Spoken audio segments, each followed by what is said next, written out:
Recording भी start हो गई है और अब आप लोगों को सुनाई भी दे रहा होगा कि हम क्या कर रहे हैं जी। तो मैंने क्या किया था कि आज एक यहाँ पर बनाई है आप लोगों के लिए एक्सेल की शीट बनाई है। इस एक्सेल की शीट को हम जो है ना यहाँ पे शेयर करेंगे ताकि आप लोगों को जो है ना क्वेश्चन आप लोगों को आराम से समझ आ जाए। करने का मकसद क्या था कि जी पहले तो ये चीज़ कि आप लोगों को पता चले कि क्वेश्चन कैसे सॉल्व करना है, इसलिए आज इसमें मैंने यहाँ इस तरफ ये चीज़ें भी आप लोगों के लिए ऐड की हैं। This is analysis. ये एनालिसिस इस क्वेश्चन में एक या दो क्वेश्चन में आप इस तरह से बना सकते हैं ताकि आप लोगों को समझ आए कि जी हम लोगों ने क्वेश्चन सॉल्व किस तरह करना है। लेकिन लेटर ऑन जब आप थोड़ा सा प्रैक्टिस में आ जाएंगे तो आप लोगों ने ये वाला पार्ट नहीं करना, आप लोगों ने सिर्फ ये वाला हिस्सा करना है। This thing is just to आप लोग टू मेक यू अंडरस्टैंड के how it is going to work. ठीक है। जो अर्ली क्वेश्चंस होते हैं ऑटोमेटिकली ये लोग भी जानते हैं कि जी अभी स्टूडेंट स्टार्ट कर रहे हैं और उन्हें इसके बारे में ज़्यादा इन्फॉर्मेशन नहीं है। तो यहाँ पर देखें कि उन्होंने आपके लिए ये चीज़ें खुद भी मेंशन की हुई हैं कि जी फर्स्ट क्वेश्चन में कि आप जो है इस तरह से एनालाइज करें उसे कि कौन सी ट्रांजेक्शन हो रही है और किस तरफ हो रही है। ठीक है। इसी के साथ इस क्वेश्चन में इन्होंने आप लोगों को अकाउंट्स भी दिए हुए हैं, अकाउंट टाइटल्स दिए हुए हैं और ये चाहते हैं कि आप लोग ये वाले अकाउंट टाइटल्स इस्तेमाल करें ताकि जो शुरू में जो बच्चों को कंफ्यूजन होती है उस कंफ्यूजन से बचा जा सके कि जी इसको हम कैसे लिखें या इसे किस तरह से मेंशन करें। इसलिए इन्होंने पहले वाले क्वेश्चंस में आप लोगों को बाकायदा अकाउंट टाइटल्स भी दिए हुए यहाँ पर। बाद में जब आप प्रैक्टिस में आ जाएंगे तो ऑफकोर्स आप लोगों को अकाउंट टाइटल्स इनसे पूछने की जरूरत नहीं होगी, आप लोगों को खुद पता होगा कि जी कौन सा वाला टाइटल हम लोगों को इस्तेमाल करना है। अब देखिए ज़रा इस क्वेश्चन को सॉल्व करते हैं, फिर हमने अपना लेजर वाला जो है ना चैप्टर भी आज लेजर वाला टॉपिक भी आज कवर करना है। तो देखिए ज़रा कि इस क्वेश्चन में ये क्या कह रहा है। ये कह रहा है कि Glenn Grimes is the founder and president of heartland construction, a real estate development venture.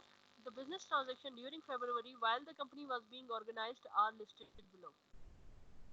1st February को ये कह रहा है कि Grims and several others invested 5,000 cash in the 5 lakh cash in the business in exchange for 25,000 shares of capital stock.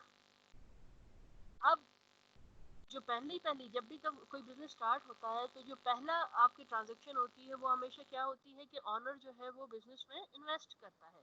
यहाँ पर भी इन्होंने इन्वेस्ट किया है और कोई एक बंदा इधर ऑनर नहीं है, यहाँ पर एक पूरा कैपिटल स्टॉक की बात कर रहे हैं, यानी इन्होंने एक कंस्ट्रक्शन कंपनी अब बनाई खुद है और उसमें इन्वेस्ट कैसे किया है कि जी इन्होंने उसके शेयर्स खरीदे हैं।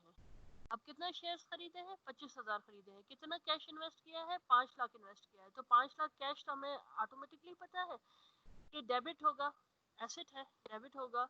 कौन सी चीज यहाँ पर जो है ना क्रेडिट होनी चाहिए वो इन्होंने यहाँ पर हमें बताया हुआ है कि कैपिटल स्टॉक। अब कैपिटल स्टॉक के लिए हम लोग कौन सा वाला अकाउंट टाइटल यूज करेंगे वो भी उन्होंने हमें दिया हुआ है कि जी उसके लिए आप इसे एज ए कैपिटल स्टॉक ही लिखें। अब हम क्या करेंगे, हम एनालाइज करते हैं पहले कि जी एसेट साइड पे 5 लाख रुपए जब आए तो वो हमने यहाँ पे मेंशन कर दिए।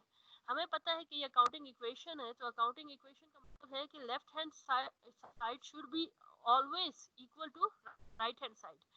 तो हमें पता है कि जी एसेट जब 5 लाख से इंक्रीज हुआ तो उससे बैलेंस आउट करने के लिए ऑनर दूसरी तरफ क्या चीज बढ़ी, आपकी ऑनर्स इक्विटी बढ़ी। देखें हमारा जो बैलेंस है वो अब भी बराबर है, 5 लाख यहाँ है, 5 लाख यहाँ है। अब इस चीज को जब हम रिकॉर्ड करेंगे, हम कैसे रिकॉर्ड करेंगे, ये वही आपका जो है ना जर्नल का फॉर्मेट है जो हम लोगों ने पहले भी आपके साथ शेयर किया था, पिछली स्लाइड्स में हमने देखा था। डेट है, डिस्क्रिप्शन है और डेबिट कॉलम है और क्रेडिट कॉलम है। अब जरा देखें कि कैश है 5 लाख और स्टॉक होल्डर्स इक्विटी या उन्होंने जो हमें दिया था कैपिटल स्टॉक, हम इसे यहाँ पे कैपिटल स्टॉक ही कर देते हैं।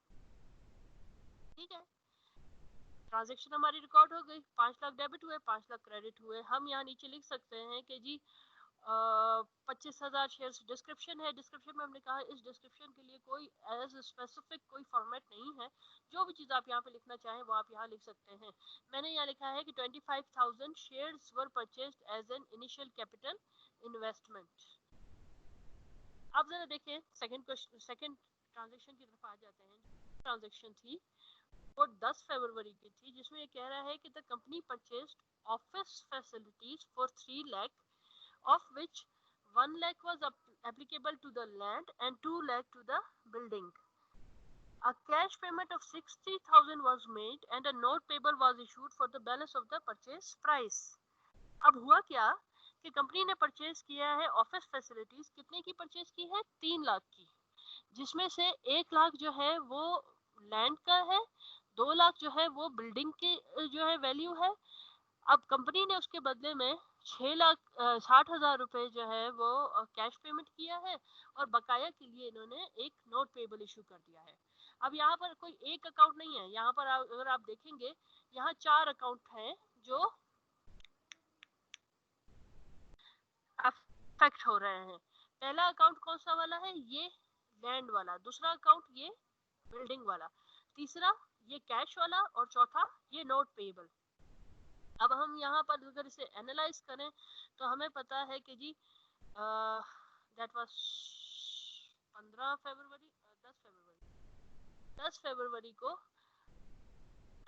दो चीजें इन्होंने खरीदी है, लेकिन यहाँ पर हम लोग कह रहे हैं कि जी लाख की इन्होंने सामान परचेज किया, 3 लाख का सामान परचेज किया है, और 3 लाख जो है वो क्या हुए हैं यहाँ पर, बल्कि मैं इसे ऐसे कर देती हूँ कि जी 3 लाख जो है,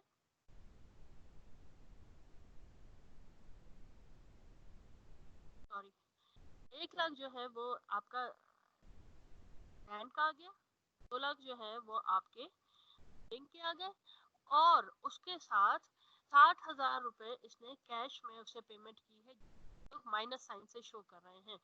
अगर मैं इसे इस तरह से कर दूं, मैं तीनों को सेलेक्ट कर दूं, तो देखें ऑटोमेटिकली एक्सेल हमें बताता है कि जी आपका जो बैलेंस है वो कितना है, 2,40,000 का।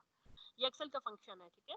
आपने जब तीनों को वो किया, ऑटोमेटिकली इसने हमें बताया कि 2,40,000 आपके पास बैलेंस आना चाहिए। एक मिनट,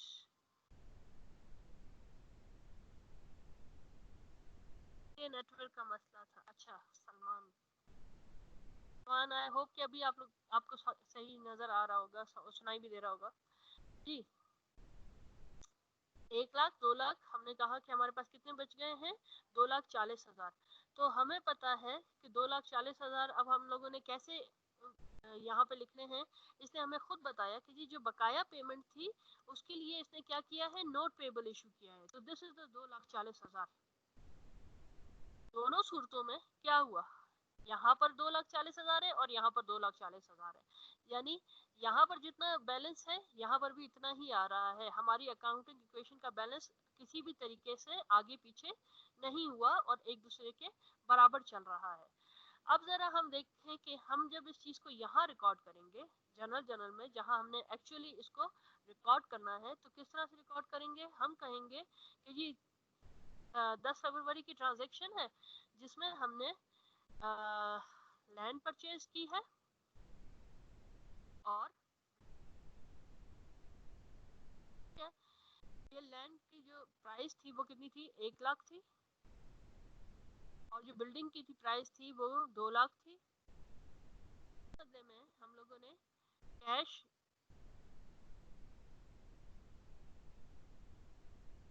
इसके बदले में हम लोगों ने कैश पेमेंट की है और एक नोट पेबल रिसीव किया है। कैश पेमेंट है 60,000 की, और नोट पेबल कितने का हम लोगों ने इशू किया है, 2,40,000 का। अब जरा देखें यहाँ तक कोई इशू तो नहीं है, आ रहा है कि हम क्या कर रहे हैं यहाँ पर। Yes ma'am. हाँ जी, अच्छा चले। अब देखिए हम लोगों ने क्या किया, हम लोगों ने एक दफा एनालाइज किया इस ट्रांजैक्शन को। यहाँ पर हमने देखा कि जी अकाउंटिंग इक्वेशन के इस तरफ भी उतने ही पैसे हैं जितने इस तरफ हैं, इस जगह पर मौजूद हैं। यहाँ पर हमने क्या किया, हमने ये देखा कि उसने हमें ट्रांजैक्शन में सारा बताया हुआ है कि कौन सी चीज आ रही है, कौन सी चीज जा रही है। लैंड और बिल्डिंग दोनों चीजें आई, तो दोनों चीजें जब आई ये 3 लाख हो गए। और इसके बदले में हमने एक और एसेट दिया जो कैश है, और जब वो एसेट हमने दिया तो ऑफ कोर्स वो क्या हो गया, क्रेडिट में चला गया। जब वो क्रेडिट में चला गया तो वो कितना है, 60,000 है। और उसके साथ एक और लाइबिलिटी इस तरफ बढ़ गई, जिसे हम कितना हमने दिया है, 2,40,000। अब ये दोनों मिल के वही 3 लाख रुपए बन रहे हैं जो हमारे पास एक्चुअल में आए हैं। लेकिन उसकी वजह से जो जो उनसे अकाउंट पे इम्पैक्ट पड़ा है, जो उनसे अकाउंट, लाजमी नहीं है कि सारे डेबिट हुए, सारे एसेट डेबिट हुए और सारे लाइबिलिटी जो है वो क्रेडिट हुई। यहाँ आप देख रहे हैं कि एक एसेट भी हमारा क्रेडिट हो गया। क्यों? क्योंकि वो हमसे जा रहा है। अब हम डिस्क्रिप्शन में लिख देंगे जी, purchased land and building on cash and note paper।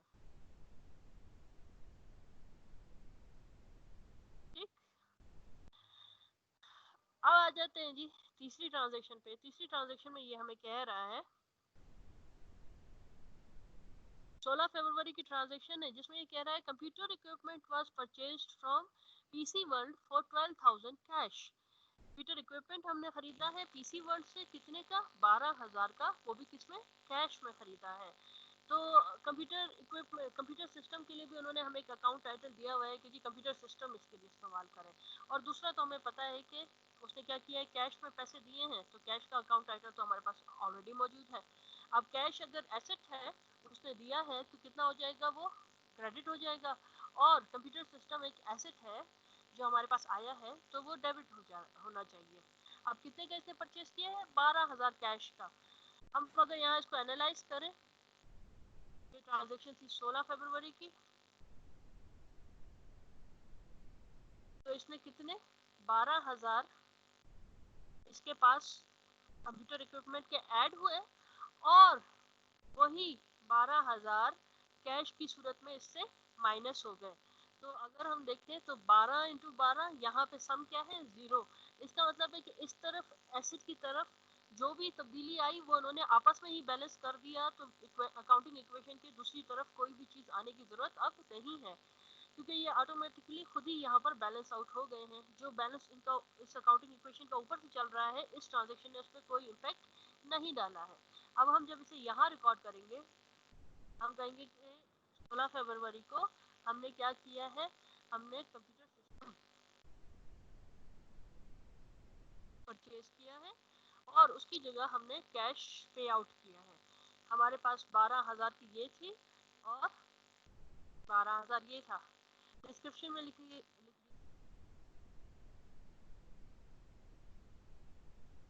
Computer system और कैश, दैट्स इट। 16 फरवरी की ट्रांजैक्शन भी हमारी रिकॉर्ड हो गई। अब आ जाए जी 18 फरवरी को। 18 फरवरी को ये कह रहा है कि office furnishings were purchased from highway furnishing at a cost of 9,000। Office furnishings इन्होंने खरीदी है, कितने की, 9,000 की खरीदी है। उसमें से 1,000 cash payment was made at the time of purchase and an agreement was made to pay the remaining balance in 2 equal installments due March 1 and April 1. Highway Furnishings did not require that Heartland sign a promissory note। कह क्या रहा है कि जी 9,000 की इन्होंने purchase की, जिसमें से 1,000 कैश में दे दिया, और फिर उनकी आपस में जो है ना एक अंडरस्टैंडिंग हो गई कि जी जो बकाया पेमेंट है वो मैं आपको 2 हिस्सों में दूंगा, और एक जो है वो March 1 पे दूंगा, दूसरा मैं April 1 पे दूंगा। और दोनों के लिए हार्टलैंड ने भी उसे नहीं कहा कि जो है ना आप कोई मुझे नोट साइन करके दें, बस ये पेमेंट जो है ना आपने मुझे इस तारीख पे करनी है। तो इसे हम क्या कहेंगे कि जहां पर आप नोट साइन नहीं करते, अब प्रॉमिसरी नोट है या कोई भी और नोट है वो साइन नहीं करते, तो ये अकाउंट्स पे होता है। अब इसने क्या किया है, हमें नीचे यहाँ पर दिया हुआ है कि जी ऑफिस फर्निशिंग्स के लिए एक अकाउंट टाइटल इन्होंने दिया हुआ है कि ऑफिस फर्निशिंग्स इस्तेमाल करें। और हमें बताया और हमें अकाउंट्स पेबल के लिए भी एक टाइटल इन लोगों ने यहाँ पर हमें प्रोवाइड किया हुआ है। अब जरा हम इस ट्रांजेक्शन को रिकॉर्ड करते हैं तो देखते हैं कि ये क्या कर रहा है।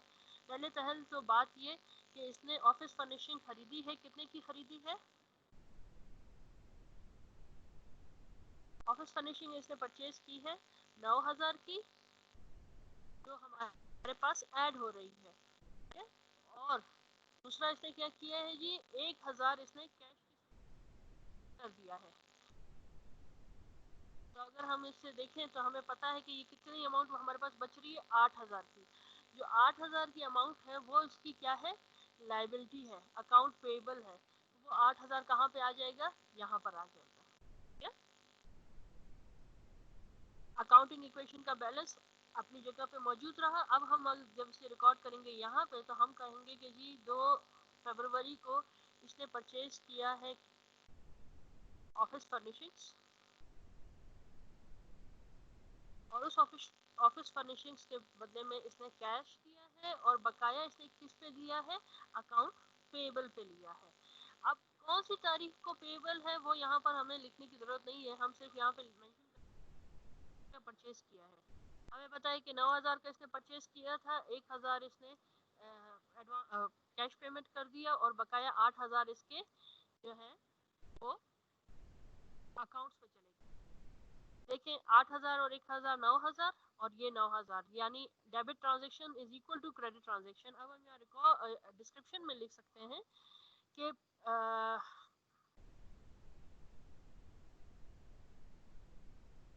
1,000 कैश एंड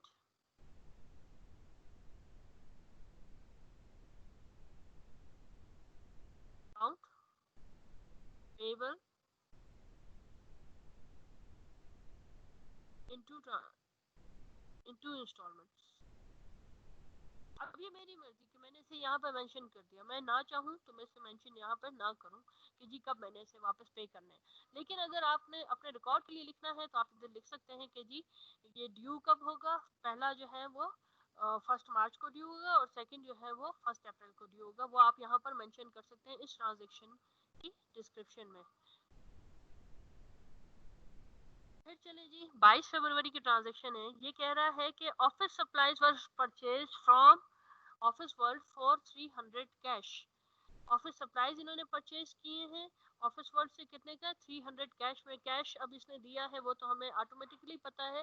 जो दूसरी चीज है जो इसने परचेज की है उसके लिए कौन सा अकाउंट टाइटल यूज करना है वो भी इन्होंने हमें दिया हुआ है कि ऑफिस सप्लाईज है।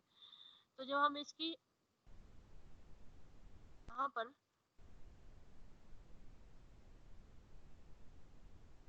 कितने का इसने परचेज किया है, 300 का, 300 का ऑफिस सप्लाईज इसने लिया है, और उसके बदले में इसने 300 कैश उसे दिया है।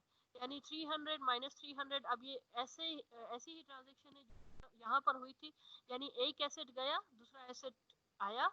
इसका मतलब है कि अकाउंटिंग इक्वेशन पे कोई इम्पैक्ट नहीं पड़ा, एक ही तरफ अकाउंटिंग इक्वेशन के एक ही तरफ दो चीजें सेटल डाउन हो गई। अब जरा हम यहाँ पर इसे रिकॉर्ड करेंगे तो हम कैसे रिकॉर्ड करेंगे कि 22 फरवरी को परचेज किया office price ton of cash. कितने का किया, 300 डेबिट हुए और 300 क्रेडिट हुए। हम यहाँ लिख देंगे कि परचेज ऑफिस सप्लाई और कैश, दैट्स इट। यहाँ तक क्लियर है, किसी को कोई इशू?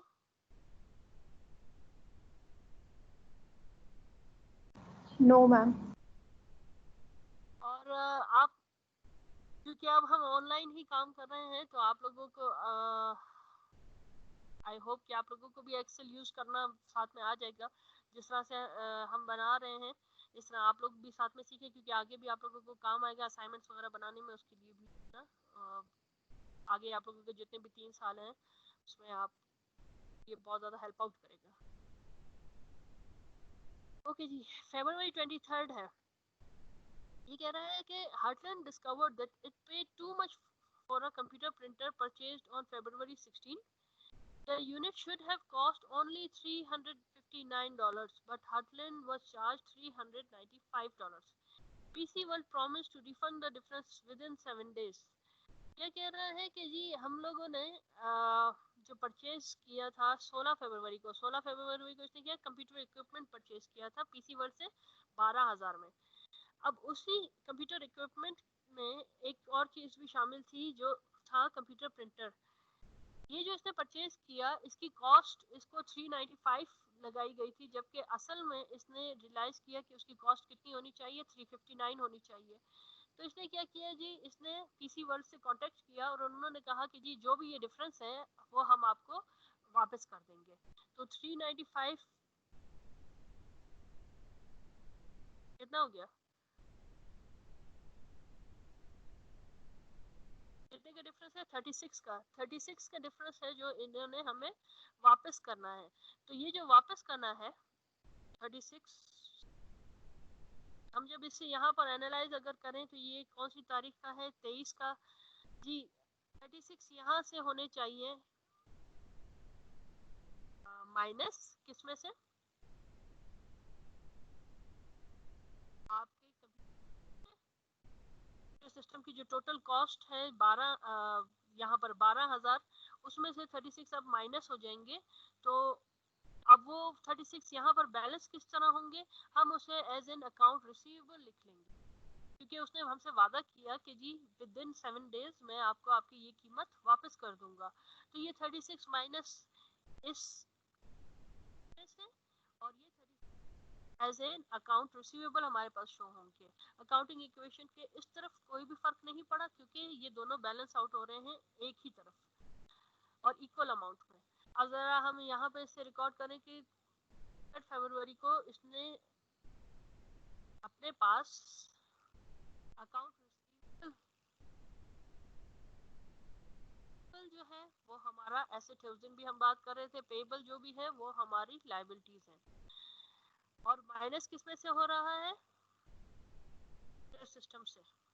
कंप्यूटर सिस्टम $36 से, और उसके बदले में $36 हमारे पास अकाउंट रिसीवेबल में आ गए।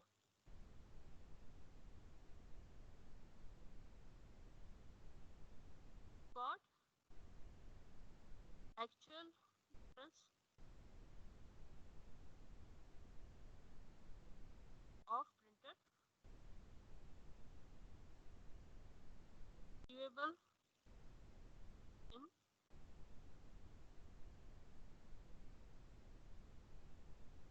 यहाँ आप जो भी लिखना चाहें उससे कोई फर्क नहीं पड़ता है।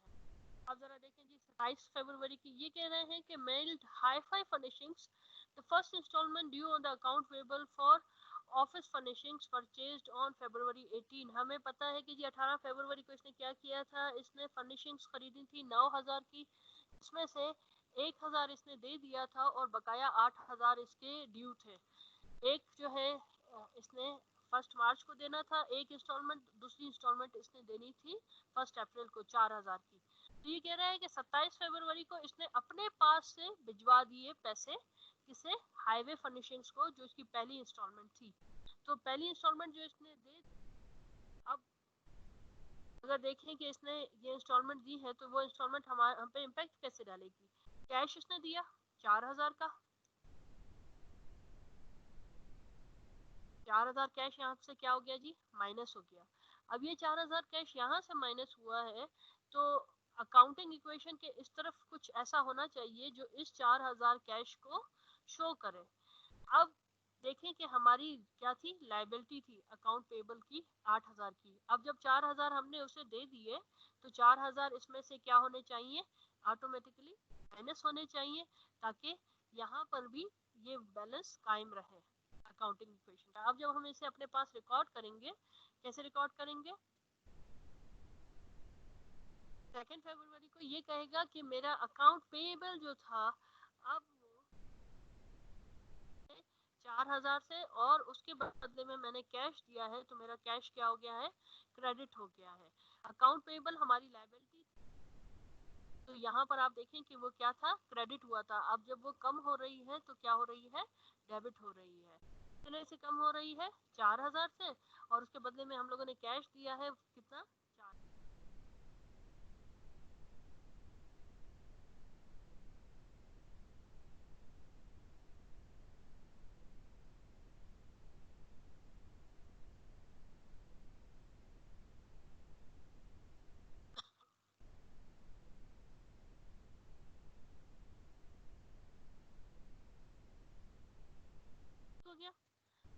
फिर है आखिरी ट्रांजैक्शन, ये कह रहा है कि 28 फरवरी को receive 36 from PC world in full settlement of the account receivable created on फरवरी 23।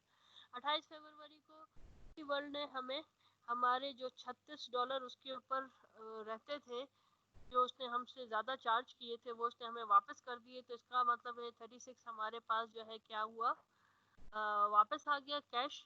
और जो हम लोगों ने अकाउंट रिसीवेबल यहाँ पर बनाया था, वो अकाउंट रिसीवेबल यहाँ पर क्या हो गया, माइनस हो गया। इसका मतलब है कि इन दोनों ने एक दूसरे को बैलेंस आउट कर दिया। अकाउंटिंग इक्वेशन की दूसरी तरफ कोई भी ऐसी चीज में फर्क नहीं आया।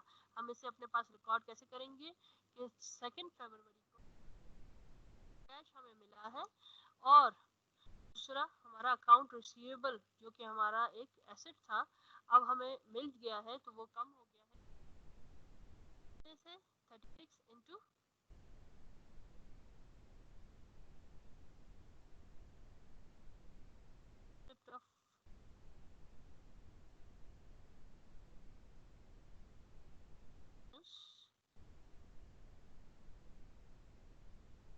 यहाँ तक सबको क्लियर है? पहला क्वेश्चन आप लोगों का कंप्लीट हो गया? Yes ma'am. हाँ जी, अभी कोई इशू तो नहीं होगा मेरे ख्याल से। अब मैंने उसको थॉरोली जो है डिस्कस किया आप लोगों के साथ, ताकि आप लोगों को ये समझ आ जाए। ठीक है, अब आ जाए जी, हमारा जो नेक्स्ट टॉपिक था उसकी तरफ चलते हैं। सेकंड, इस एक्सेल फाइल को मैं आप लोगों के साथ शेयर कर दूंगी। सेकंड वाला जो इसमें है जनरल जनरल का हिस्सा, वो मैंने बनाया हुआ है। इसलिए है ताकि आप लोग इसमें जो है ना फिर खुद ही रिकॉर्ड कर सकें। मैंने इसमें एनालिसिस वाला वो नहीं डाला है, क्योंकि अब वो आप लोगों ने खुद करना है। थर्ड वाला जो क्वेश्चन है उसके लिए ये मैंने बनाया है, लेकिन हम उसका एक हिस्सा आज सॉल्व करेंगे, एक हिस्सा इंशाल्लाह ताला नेक्स्ट क्लास में सॉल्व करेंगे। क्योंकि 3-4 जो है वो एक बड़ा क्वेश्चन है, जिसमें हम एटलीस्ट अपने तमाम जो अकाउंटिंग साइकिल के 3 हिस्से उस क्वेश्चन सेम सिमिलर एक ही क्वेश्चन में सॉल्व करेंगे। आ जाए यहाँ क्लास की तरफ वापस।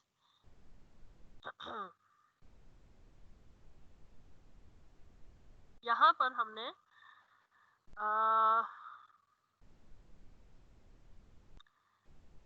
अकाउंटिंग साइकिल जर्नल के नाम से जो ये बनाई हुई थी प्रेजेंटेशन, इसमें ही आपका लेजर भी मौजूद है।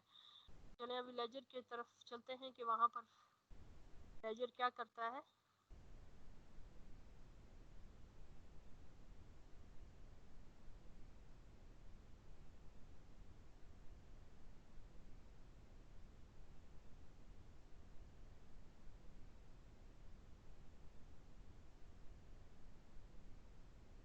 अकाउंटिंग के लिए वैसे इन्होंने अपने सॉफ्टवेयर्स बनाए हुए हैं बहुत सारी। क्विक बुक्स के नाम से एक सॉफ्टवेयर है, कुछ और सॉफ्टवेयर हैं जो ओवरऑल इस्तेमाल होते हैं मुख्तलिफ जगहों पर। लेकिन एक्सेल जो है वो बेसिक किस्म का सॉफ्टवेयर है जो हर जगह पे इस्तेमाल किया जाता है। हम आप यहाँ अगर एनजीओ वगैरह में कहीं देखेंगे तो वो मोस्ट ऑफ द टाइम वो इसे ही यूज करते हैं। क्विक बुक्स या दूसरी चीज़ें जो है वो बहुत ज़्यादा जो एडवांस किस्म के ऑर्गेनाइजेशन होती हैं, जहाँ पर कॉम्प्लेक्स किस्म का अकाउंटिंग सिस्टम होता है, वहाँ पर ये यूज़ करते हैं। क्योंकि वहाँ पर उस सॉफ्टवेयर में इन्होंने कंप्लीट आपको जो है ऑप्शंस दिए हैं, आपने उनको यूज़ करना है या किस तरह एंट्री करनी है, और वो ऑटोमेटिकली आपके लिए सारा फिर जो है जनरेट करके देते हैं। तो हम लोग बात कर रहे थे जनरल जनरल। हम लोगों ने पढ़ लिया, हमने देख लिया कि जी जनरल जनरल को रिकॉर्ड कैसे करते हैं। अब बात करते हैं जी लेजर की। हम उस दिन कहा था कि जी एक मिनट, जस्ट मुझे 1 मिनट आप दें जरा, होल्ड रखे, मैं आ रही हूँ वापस।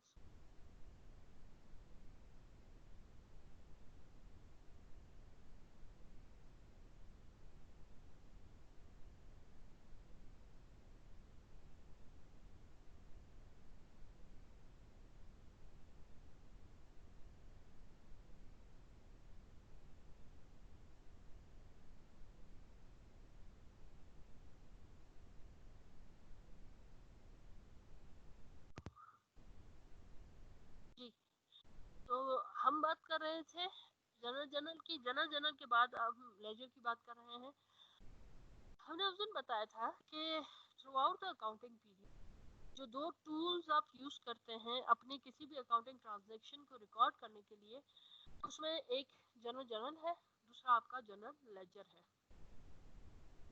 जनरल जर्नल में जितनी ट्रांजैक्शंस होती जाती हैं, अकाउंटिंग जो अकाउंटेंट्स हैं वो उसी के साथ साथ उस तमाम ट्रांजैक्शंस को यानी जनरलाइज करने के साथ साथ उन्हें पोस्टिंग भी करते हैं। पोस्टिंग का मतलब ये है कि वो उसे लेजर में भी रिकॉर्ड करते जाते हैं। जब अकाउंटिंग आपका जो पीरियड है उसका जब एंड आता है, तब वो चीज लेजर में और जर्नल में रिकॉर्डिंग उसकी खत्म हो जाती है, और तब लेजर से हम उठाते हैं और हम उसे आगे लेके जाते हैं की तरफ, आपके फाइनेंशियल स्टेटमेंट्स की तरफ, क्लोजिंग और एडजस्टमेंट से पहले। तो आज हम बात करेंगे लेजर के बारे में कि लेजर क्या है। लेजर जो है, जिसे हम आम जुबान में कहते हैं कि जी ये खाता है।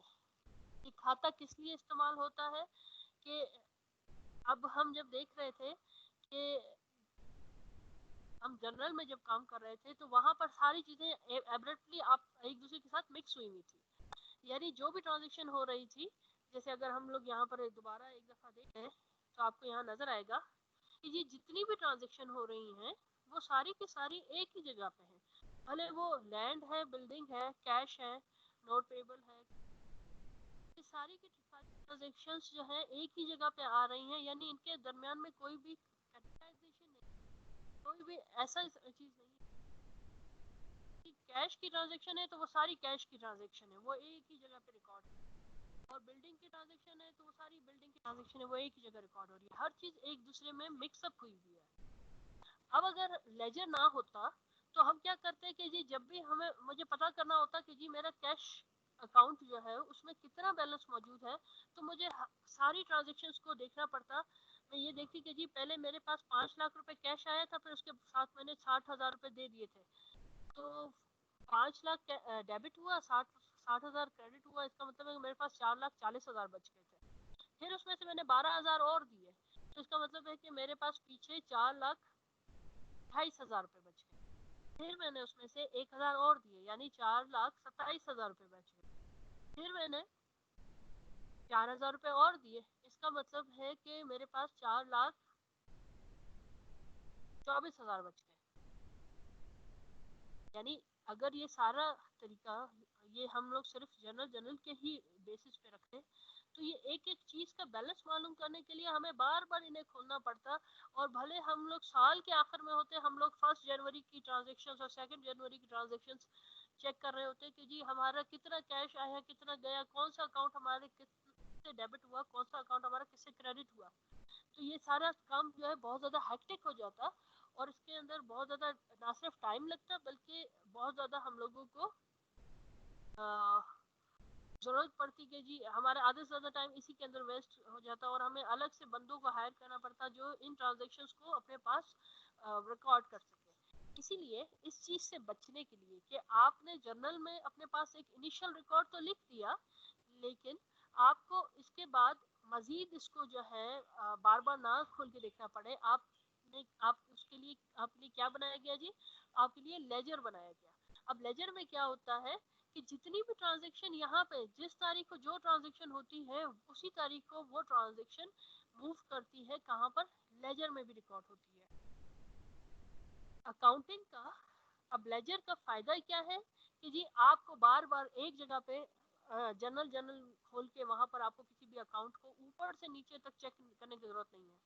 आपके पास एक रेडीमेड सूरत हाल में आपके पास जो है बैलेंस अपडेट होता रहता है। आपको पता चलता रहता है कि जी अब जो है ये जो भी मैंने जुबानी कलामी जो भी रिकॉर्ड किया था कि जी मेरे पास इतना ट्रांजेक्शन आई थी, इतनी जो है इतना कैश आया था, इतना कैश मुझसे गया था, वो सारे का सारा अब मुझे जो है ऑटोमेटिकली मेरे पास जनरेट होता है और मुझे पता चलता रहता है। अब इसके भी इन लोगों ने एक अलग सा फॉर्मेट बनाया हुआ है, और फॉर्मेट से घबराने की जरूरत नहीं, क्योंकि जनरल लेजर का अकाउंटिंग का जो सारे का सारा फॉर्मेट है वो 2 कॉलम पे ही बेस करता है, एक डेबिट कॉलम पे, एक क्रेडिट कॉलम पे, right and left hand side का गेम है, उसी तरीके से ये चलता है। तो इसका भी जो आपका फॉर्मेट है वो सेम सिमिलर है उसी के जनरल की तरह। और आप जब देखेंगी कि जैसे जैसे आप स्टेप वाइज आगे जाते जाते हैं, पीछे वाले चीज़ों की ज़रूरत खत्म होती जाती है। यानी पहला अगला जब एडवांस स्टेप पे पहुंच गए, तो इससे जो पीछे वाला स्टेप है उसकी अहमियत खत्म हो गई। उससे आपने जो भी चीज़ एक्सट्रैक्ट करनी थी, जो भी आपने मटेरियल निकालना था, वो सारा आपने निकाल लिया। अब आपको उसके ऊपर दोबारा जाने की जरूरत नहीं है। अब आप उससे अगले स्टेप पे जाने के लिए तैयार हो गए हैं। अब जरा देखें कि लेजर अकाउंट है क्या। हमने उस दिन भी पढ़े थे कि जी 3 किस्म के अकाउंट हैं। 3 जो है वो आपके पास परमानेंट अकाउंट है, जिसमें एसेट लायबिलिटीज ओनर्स इक्विटी हो गए। और हमने कहा अगर नेचर वाइज देखें तो हम कहते हैं कि एसेट और एक्सपेंस जो है वो दोनों लेफ्ट हैंड साइड वाले अकाउंट्स की तरह बिहेव करते हैं, जबकि लायबिलिटीज ओनर्स इक्विटी और रेवेन्यू राइट हैंड साइड वाले अकाउंट्स की तरह बिहेव करते हैं। ये तो इसकी नेचर भी हमने पढ़ी थी। अब जरा देखें कि लेजर अकाउंट्स क्या है। ये कहता है कि it is a tool used for classifying and summarising information about increase decrease and balance of financial statement items. यानी ये अब वो टूल है जिसमें हम लोग ओरिजिनली क्लासिफाई करेंगे, हम हर अकाउंट को अलग रखेंगे और उसको उसका बैलेंस भी उसमें जितना बढ़ाव आ रहा है, जितना उसमें कमी आ रही है, वो सारे के सारे हम लोग एक जगह अलग अलग मेंटेन करेंगे। अब हमें जर्नल पे की जरूरत नहीं है, हम लेजर पे काम करेंगे। तो दो तरह के फॉर्मेट्स हैं जनरल लेजर के लिए। एक जिसे हम कहते हैं 3 अमाउंट कॉलम फॉर्मेट, जो आजकल इस्तेमाल होता है। इसमें 3 कॉलम बनते हैं, एक डेबिट कॉलम होता है, एक क्रेडिट कॉलम होता है, बैलेंस कॉलम होता है। इसे आप इस तरह से भी कह सकते हैं कि जो अभी कंप्यूटराइज सिस्टम है, इसे हम कहते हैं रनिंग बैलेंस फॉर्मेट। यानी जब भी कोई ट्रांजेक्शन होती है, ऑटोमेटिकली इसमें क्या होता है, इसमें इंक्रीज होता है या डिक्रीज होता है। वो बैलेंस जो है वो हर ट्रांजेक्शन के साथ खुद ब खुद चेंज होता जाता है। और आपको जब भी जरूरत पड़ेगी, आपने उस आखिर वाले बैलेंस को चेक करना है कि जी ये कितना है। आपको उसको रिकॉर्ड करने की, आपको उसे दोबारा कैलकुलेट करने की जरूरत नहीं है। और जो दूसरा फॉर्मेट है जो पुराना है और जो ज्यादातर इस्तेमाल किया जाता है, अगर यही काम हम लोग जो है किसी बोर्ड पे पढ़ा रहे होते आपको, तो हम जो सा फॉर्मेट यूज करते हैं उसे हम टी अकाउंट फॉर्मेट कहते हैं। टी अकाउंट फॉर्मेट की शक्ल किस तरह से होती है कि जी ये टी की तरह है। टी की तरह है कि इसमें, let me create one for you.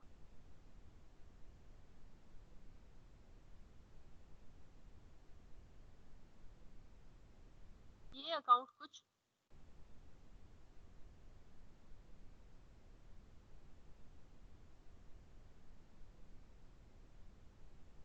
ये अकाउंट कुछ इस तरह की शक्ल रखता है। एक इसका लेफ्ट हैंड साइड है, एक राइट हैंड साइड है।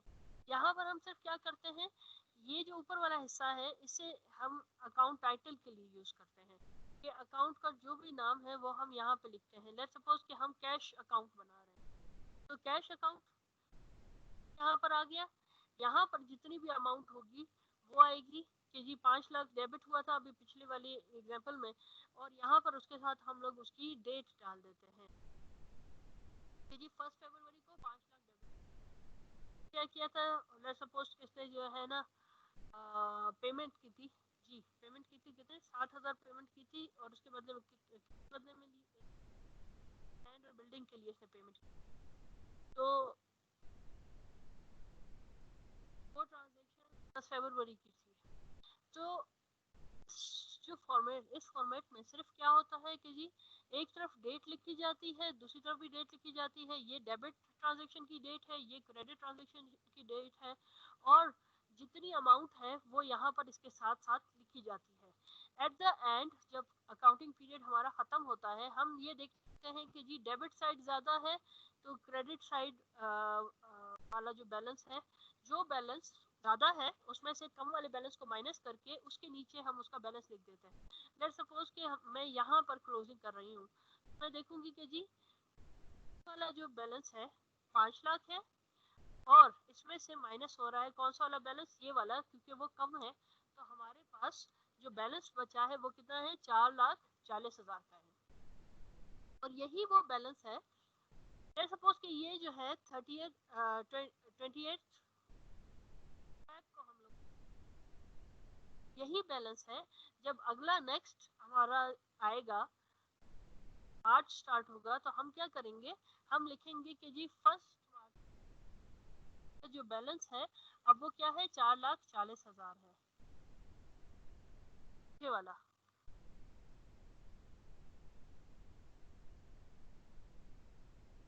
फर्स्ट मार्च को 28 फरवरी को जो बैलेंस हमारा रह जाएगा वही बैलेंस हमारा कहा जाएगा, फर्स्ट मार्च को स्टार्टिंग बैलेंस बन जाएगा। इसे हम क्या कहते हैं कि this balance is being carried forward.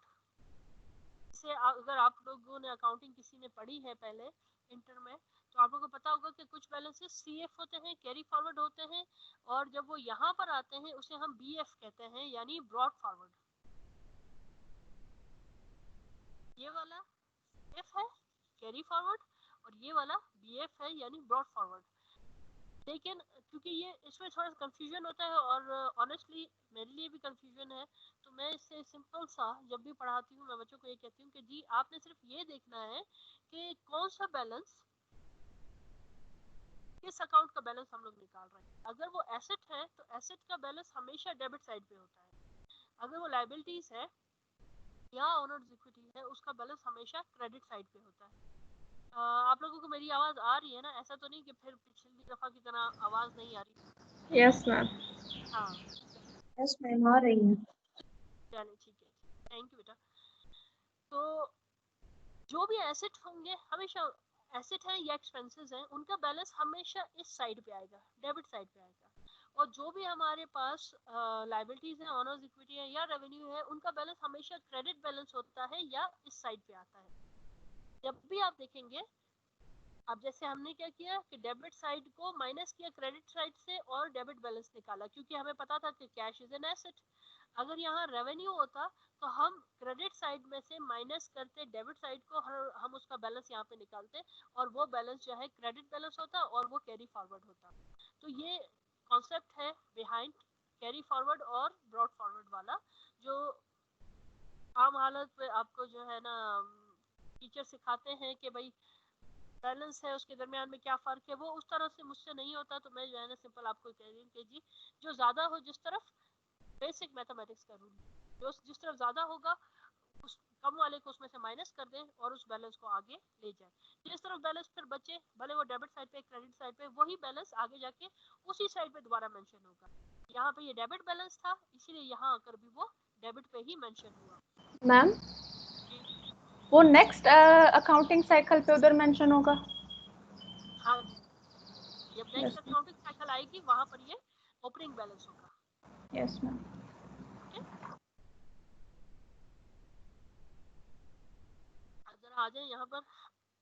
हाँ, तो एक्चुअल में हम लोग इसी टी अकाउंट फॉर्मेट पे काम करते हैं। मैं आपको रनिंग बैलेंस फॉर्मेट भी सिखाऊंगी, ताकि जब आप अपना असाइनमेंट करें तो आप उसमें बना सकें।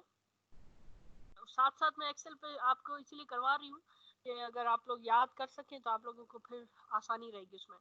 यह है आपका 3 अमाउंट कॉलम फॉर्मेट। देखिए एग्जैक्टली ये उसी की जैसा है। ये आपको एक मैनुअल जो है अकाउंट बैलेंस फॉर्मेट इन्होंने दिखाया है।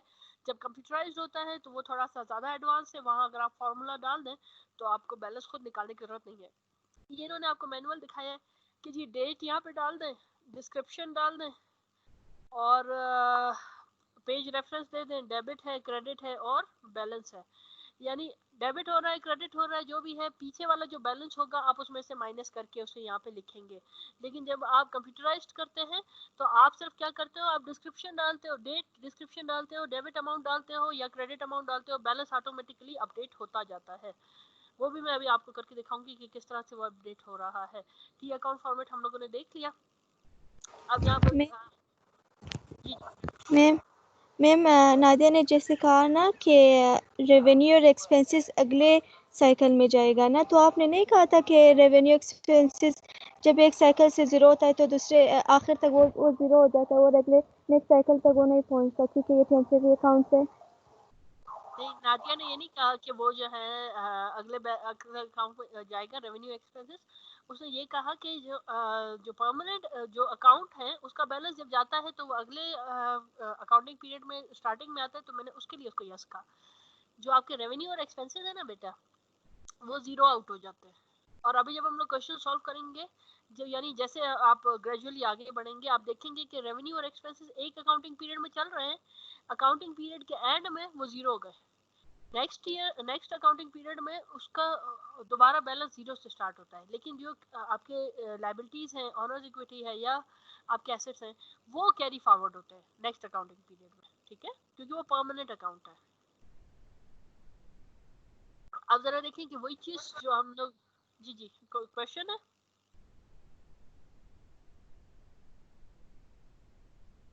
नो मैम, नहीं समझ आ गया। मजा आ गया, चले ठीक है जी। तो जो चीज मैं आप लोगों को वैसे बता रही थी, यहाँ पर देखिए कि for the sake of simplicity we often use this format in teaching accounting even though it is no longer used in practice। वही बात जो मैंने आपको पहले बताई कि जी ये है हमारा वो टी की जैसे शक्ल वाला जानवर, इसीलिए हम इसे टी अकाउंट फॉर्मेट कहते हैं। एक डेबिट साइड है, एक क्रेडिट साइड है। और देखें कि अकाउंटिंग में जो यूनिफॉर्मिटी है वो शुरू से आखिर तक चल रही है। हमने अकाउंटिंग इक्वेशन में भी देखा कि डेबिट क्रेडिट साइड है, और हमने जो है ना जनरल में भी देखा कि डेबिट कॉलम अलग है, क्रेडिट कॉलम अलग है। और यहाँ लेजर में भी देखें कि वही यूनिफॉर्मिटी है, एक तरफ डेबिट साइड उन्होंने दिया हुआ है, एक तरफ उन्होंने आपको क्रेडिट साइड दिया हुआ है। वही बात इन्होंने लिखी है कि जब भी इंक्रीज होगा तो वो अगर एसेट है तो वो डेबिट साइड पे नजर आएगा, और अगर डिक्रीज होगा तो वो क्रेडिट साइड पे नजर आएगा। कौन सी साइड इंक्रीज होगी, कौन सी साइड डिक्रीज होगी, वो डिटरमाइन करता है कौन, कि जी कौन से टाइप का अकाउंट है। अगर वो एसेट है, अगर वो एसेट है तो डेबिट साइड पे इंक्रीज होगा, अगर जो है लायबिलिटीज है या ऑनर्स इक्विटी है तो वो क्रेडिट साइड पे इंक्रीज होगा। वही चीज यहाँ पर जो है वो ज्यादा जो है डिटेल में बताई गई हुई है ताकि आप लोगों को समझ आ सके। कुछ क्वेश्चंस भी हैं यहाँ पर, लेकिन मेरे ख्याल से आप लोग इतना तो समझ ही गए हैं, तो करें तो कोई मसला नहीं है, ये भी हम लोगों ने सारा देखा हुआ था। तो let's get rid of this thing और let's move back to our question. Ledger हम लोगों ने देख लिया वहां पर कि किस तरह होता है। अब ये क्वेश्चन सॉल्व करते हैं शुरू से आखिर तक करते हैं, यानी हम उसका जर्नल भी बनाएंगे और इसी के साथ उसका लेजर भी बनाएंगे, ताकि आप लोगों को दोनों सब चीज समझ आ जाए कि जी किस तरह से वो चल रहा है। हम हमारे पास एक क्वेश्चन है यहाँ पर मौजूद 4-3-3 के नाम से, 3-4 के, सॉरी, ये वाला क्वेश्चन है जी। ये वाला क्वेश्चन है। इस क्वेश्चन में भी क्योंकि ये क्वेश्चन इसलिए हम लोग कर रहे हैं क्योंकि ये जनरलाइजिंग और पोस्टिंग दोनों साथ में चला रहे हैं, और इसके बाद जो तीसरा स्टेप है ट्रायल बैलेंस का, वो भी ये बीच में इंक्लूड कर रहा है। तो हम इसे पहले दो स्टेप आज कर लेंगे। तीसरा जो स्टेप है वो हम तब करेंगे जब हम लोग अपना तीसरा लेक्चर कंप्लीट करेंगे और हम लोग अपना ट्रायल बैलेंस बनाएंगे। अब जरा देखें, थोड़ा सा मैं जल्दी करूंगी क्योंकि जो है अब टाइम हमारे पास तकरीबन 20 मिनट्स रह गए हैं, तो उसमें मैं जो है मैं इसे कंप्लीट करना चाहूँगी। अब वो एनालिसिस वाला पार्ट नहीं कर रहे हैं हम लोग, डायरेक्टली क्या कर रहे हैं, हम इसे जो है ना जनरल में रिकॉर्ड करते जाएंगे। अब ज़रा देखें कि हो क्या रहा है। ये कह रहा है कि in June 2011, Wendy Winger organized a corporation to provide aerial photography service. The company called Aerial Views began operations immediately. Transactions during the month of June were as follows. June 1, the corporation issued 60,000 shares of capital stock to Wendy Winger in exchange of 60,000 cash. यानी Wendy winger साहिबा ने एक corporation बनाई है, और corporation बनाई है इसीलिए उसने जब उसमें इन्वेस्टमेंट की है तो उसके बदले में 60,000 उसने शेयर्स खरीदे हैं, और 60,000 शेयर्स हैं, 60,000 के खरीदे हैं, इसका मतलब है कि $1 का एक शेयर उसने परचेज किया है। हमने इस ट्रांजेक्शन को अपने पास रिकॉर्ड करना है। हम इसे क्या करेंगे, हम 3-4 कर रहे हैं, तो 1 जून की ट्रांजेक्शन है। हम लिखेंगे क्या किया है, इसने कैश लिया है, और कैश किसके बदले में लिया है, कैपिटल स्टॉक के बदले में 60,000। अच्छा, एक चीज हमसे मिस हुई है, वो जरा मैं आप लोगों को बता दूं कि जब भी अकाउंटिंग में ऐसा होता है कि जब भी आप कोई नई ट्रांजैक्शन स्टार्ट करते हैं या नया फॉर्मेट बनाते हैं, तो उस फॉर्मेट के उस कॉलम के जो सबसे पहले एंट्री होती है वहां पर आपने उसके साथ अमाउंट का साइन डालना होता है, लाजमी लाजमी। इससे पहले वो नहीं डाल सके। यहाँ पर मैं आपको बता रही हूँ कि जब भी कोई कॉलम स्टार्ट होगा, जो पहली एंट्री होगी उसके साथ उसके यूनिट जो है, जो भी आप यूज कर रहे हैं, उसे आपने जरूर मेंशन करना है। यहाँ पर क्योंकि हम लोग डॉलर मेंशन कर रहे हैं तो उसे हम यहाँ पर लिख रहे हैं। अब हम लिखेंगे डिस्क्रिप्शन इसकी कि जी for the investment by purchase of shares. ठीक है, अब देखें दूसरी ट्रांजेक्शन क्या हुई। June 2 purchased a plane from utility aircraft for $220,000, made a $40,000 cash down payment and issued a note payable for the remaining balance। क्या हुआ, प्लेन उसने खरीदा है कितने का, 2,20,000 का। अब ये प्लेन हमारी क्या है, हमारा क्या है, एसेट है। यहाँ नीचे इन्होंने हमें बताया भी है कि जी इसको आप एयरक्राफ्ट के तौर पे शो करें। ठीक है, अब इसने प्लेन परचेज किया 2,20,000 का, वो डेबिट हो गया। अब उसके बदले में क्रेडिट क्या हो रहा है, इसने 40,000 कैश दिए, तो कैश जो है वो 40,000 से क्रेडिट हुआ। And issued a note payable for the remaining balance, बकाया जो भी अमाउंट थी उसके लिए उसने क्या किया, एक नोट पेबल इशू कर दिया। अब 2,20,000 में से जब 40,000 माइनस हो गए तो पीछे बच गए 1,80,000, और वो एज ए नोट पेबल है, जो यहाँ पे इन्होंने हमें बताया हुआ है। ट्रांजैक्शन को अपने पास रिकॉर्ड करते हैं जी। 2 जून की ट्रांजैक्शन क्या लिया है इसने, एयरक्राफ्ट परचेज किया है, और एयरक्राफ्ट के बदले में इसने कैश दिया है और एक नोट पेबल इशू किया, 2,20,000। अब यहाँ पे मुझे डॉलर साइन डालने की जरूरत नहीं है क्योंकि मैं ऊपर जो है डॉलर मेंशन कर चुकी हूँ। और उसके बदले में इसने 40,000 कैश पेमेंट किया है, बकाया 1,80,000 का इसने नोट पेबल इशू कर दिया है। परचेस्ड एयरक्राफ्ट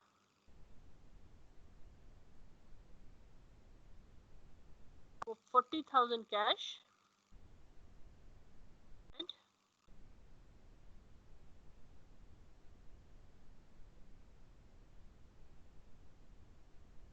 rest on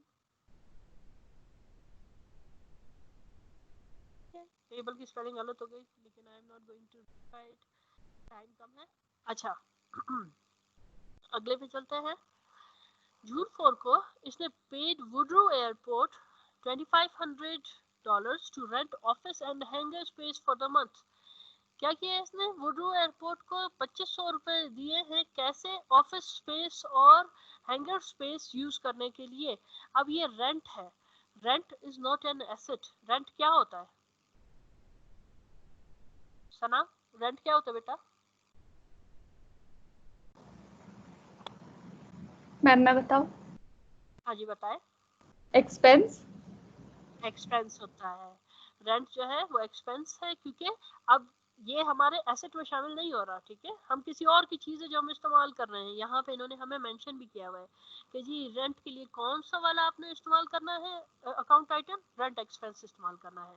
तो अब हम यहाँ पे इस ट्रांजेक्शन को रिकॉर्ड करेंगे कि जी क्या किया है इसने। 4 जून की ट्रांजेक्शन है, रेंट एक्सपेंस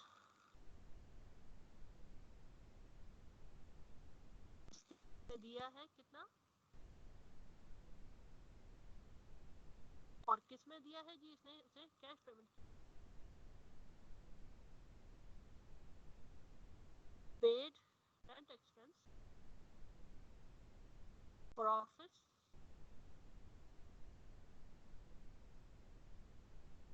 ठीक, फिर इसने क्या किया जी, 15 जून को billed customers 8,320 for aerial photographs taken during the first half of June.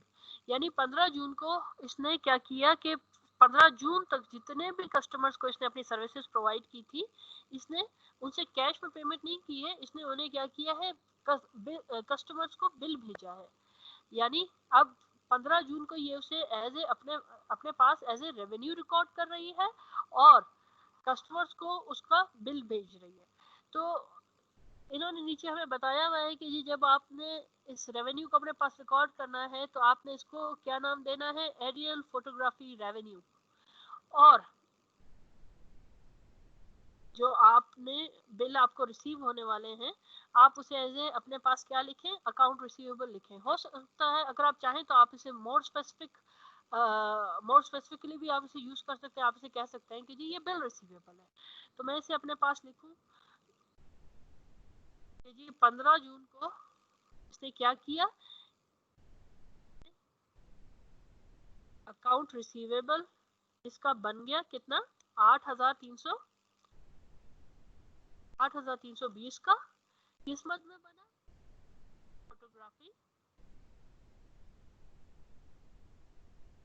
Revenue है। हमने कहा था रेवेन्यू की जो नेचर है वो किस तरह से है, रेवेन्यू की नेचर है आपके एक्सपेंस, आपके लायबिलिटीज और ऑनर्स इक्विटी की तरह कि जब ये बढ़ता है ये क्या होता है, क्रेडिट पे जाता है। तो यहाँ पर हम इसे लिखेंगे कि 8,320 इसने क्या किया, इसका रेवेन्यू बन गया। कस्टमर सर्विसेज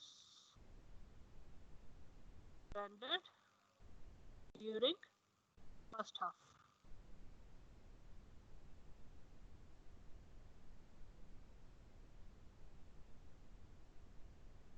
अब उसके बाद क्या हुआ, 15 जून के बाद इसने फिर अपने पास रेवेन्यू रिकॉर्ड किया। तो मैचिंग प्रिंसिपल को इसने देखते हुए इसने जो है एक्सपेंसेस को भी अपने रिकॉर्ड करना शुरू किया। 15 जून को इसने कहा कि paid 5,880 in salaries earned by employees during the first half of जून।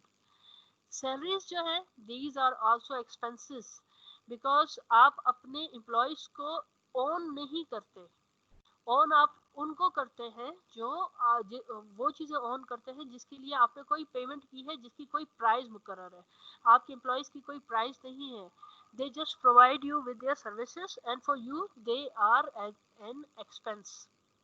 तो हम कहेंगे कि इसने क्या किया है जी, 5,880 का इसने सैलरी एक्सपेंस दिया है।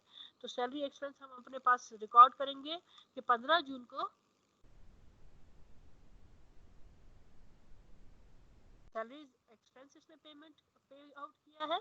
और क्योंकि पे किया है उसने कहा कि जी पेड 5,880, इट मींस कि उसने बदले में किया है, उसने उसके बदले में कैश दिया है। ये कोई ऐसी चीज नहीं है कि जो वो बाद में पे करेगी, ये इसने इसी वक्त साथ में कर दी है।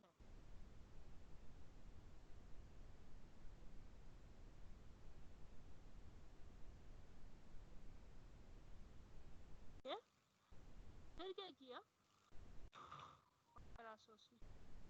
फिर इसने क्या किया, 18 जून को paid Hannington hangers 1,890 for maintenance and repair services on the company plane.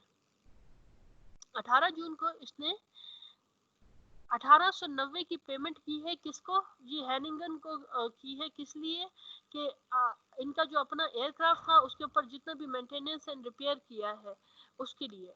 तो 18 जून को इसने एक और एक्सपेंस बनाया। अब मेंटेनेंस एंड रिपेयर जो है वो भी आपका एसेट नहीं है, वो आपका क्या है, एक्सपेंस है। हम इसे कहेंगे कि मेंटेनेंस एंड रिपेयर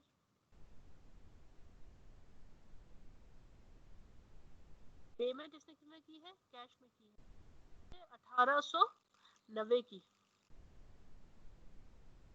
अब ये देखें कि ये रेवेन्यू जो इसने 15 जून तक इसने कमाया है, उसको कमाने के लिए इसने सैलरीज भी दी है, उसके लिए उसने मेंटेनेंस एंड रिपेयर भी किया है, और उसके लिए उसने रेंट भी जो है ना पे किया। ये सारे एक्सपेंसेस जो हैं वो इसी रेवेन्यू में से माइनस होंगे। अब अगर आप देखेंगे कि इस क्वेश्चन में जब हम आगे तक लेके जाएंगे, हम इसी में से ये सारे माइनस करेंगे। फिर ये कह रहा है कि 25 जून को collected 4910 of the amounts bill to customer on June 15। 25 जून को इसे कैश मिला है